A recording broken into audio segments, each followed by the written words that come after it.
സാഹിത്യ അക്കാദമി പുസ്തകത്തിലെ സർക്കാർ പരസ്യവുമായി ബന്ധപ്പെട്ട വിഷയത്തിൽ വിശദീകരണവുമായി സാംസ്കാരിക വകുപ്പ് മന്ത്രി സജി ചെറിയാൻ. ഇത് സർക്കാരിൻ്റെ നയമല്ല. വിഷയത്തിൽ സാഹിത്യ അക്കാദമിയോട് വിശദീകരണം ആവശ്യപ്പെട്ടിട്ടുണ്ട്. വിശദീകരണം ലഭിച്ച ശേഷം തുടർ നടപടി സ്വീകരിക്കുമെന്നും മന്ത്രി വ്യക്തമാക്കി.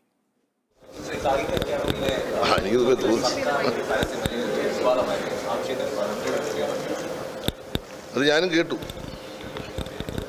അതിൻ്റെ ഒരു വിശദീകരണം തരാൻ പറഞ്ഞിട്ടുണ്ട്. എന്തായാലും സർക്കാരിൻ്റെ നയമല്ലത്. ആ വിശദീകരണം കിട്ടിയതിന് ശേഷം എന്താണ് സംഭവിച്ചതെന്ന് പരിശോധിച്ച് തീരുമാനമെടുക്കും.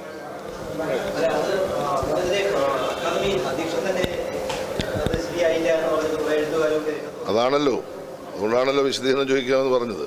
അവരോടൊരു വിശദീകരണം ചോദിക്കുന്നുണ്ട്. അതിൻ്റെ അടിസ്ഥാനത്തിൽ അവരെന്താണ് ഇങ്ങനെ സംഭവിച്ചതെന്ന് അറിയട്ടെ. സർക്കാരിൻ്റെ നയമല്ലെന്ന് ഞാൻ പറഞ്ഞല്ലോ. അപ്പോൾ അതനുസരിച്ച് അന്നേരം തീരുമാനമെടുക്കാം.